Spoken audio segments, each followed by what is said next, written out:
এই যে ফ্যানটা দেখতে পাচ্ছেন, এই ফ্যানটা এর পুরাতন কয়েল, কিন্তু লুপ বাস্ট হয়ে যাওয়ার জন্য এই লুপগুলোকে কেটে বাদ দিয়ে দিচ্ছি।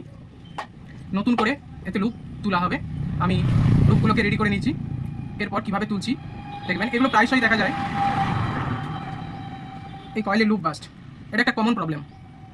এবং সেই লুপ বাস্ট হয়ে যাওয়ার পর কীভাবে আবার রিওয়াইন্ডিংয়ের মতোই লুপগুলো আবার পুনরায় তুলে দেবো এবং পুনরায় সেই কার্যক্ষমতা কয়েলটা ফিরে পাবে। ওকে,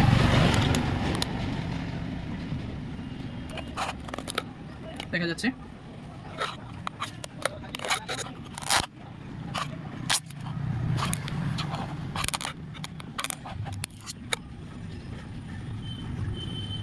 দেখুন, তিনটে লুপ ছিল, কিন্তু আমি সেটা সুবিধার জন্য 4টে লুপ বের করে দিয়েছি। দুটো ইয়েলো দিয়েছি স্টার্টিংয়ে, রানিংয়ে দিয়েছি দুটো রেড। এটাতে 3টে লুপ ছিল, কিন্তু 4টে বের করেছি। এতে সুবিধা রয়েছে, কারণ নতুনভাবে রিপেয়ার করা হচ্ছে তো, তাই লুপগুলো ভালোভাবে পাবো না, সেই জন্য 4টে লুপ বের করেছি। এরপরে কাজ হচ্ছে একটু সোল্ডারিং করে নিতে হবে।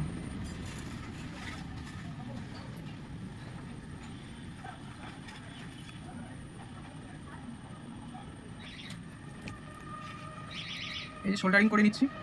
সোল্ডারিংটা অবশ্যই করতে হবে, বা কার্বন ফ্লাসিং যারা করে তারাও করতে পারে। কার্বন সোল্ডারিং বা রাং সোল্ডারিং যে কোনো একটা করতে হবে, যাতে লুজ কন্ট্রাক্টটা না হয়।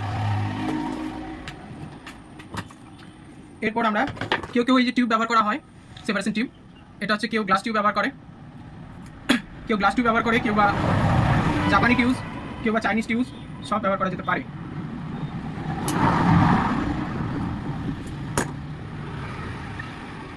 এরপর আমরা লুপগুলোর সোল্ডারিংয়ের জায়গাগুলোকে ঢেকে দিতে হবে।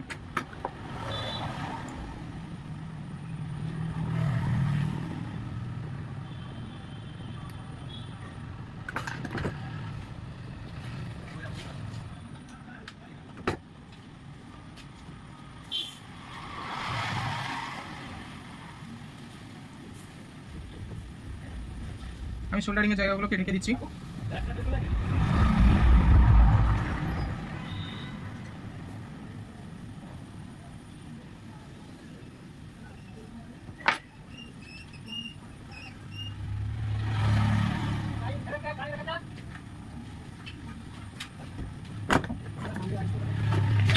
এরপর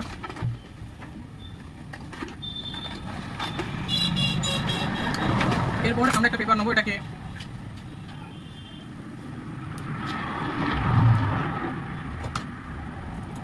নেওয়ার পরে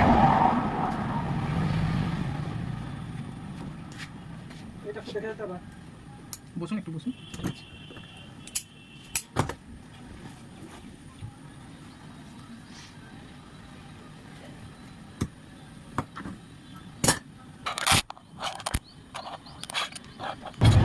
এরপর আমি লুপগুলো বের করে ফেলেছি।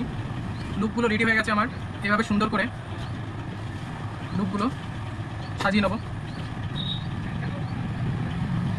লুপগুলো সাজিয়ে নিয়েছি সুন্দর করে। এই যে নিচে তলাতে যে কয়েলের উপর পেপারটা দিয়েছি, এটা মিলিলেক্স পেপার, 7 নম্বর মিলিলেক্স পেপার ব্যবহার করেছি, কয়েলের হিটিংটা যাতে না এই তারগুলো পিভিসিকে নষ্ট করে। এরপর কন্টিনিউটিটা টেস্ট করব।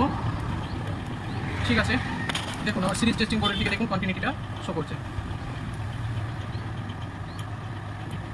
Running are starting. বডিটা চেক করবো। ওকে, ক্লিয়ার। আমার কয়েলটা কিন্তু অলরেডি লুপগুলো রেডি হয়ে গেছে।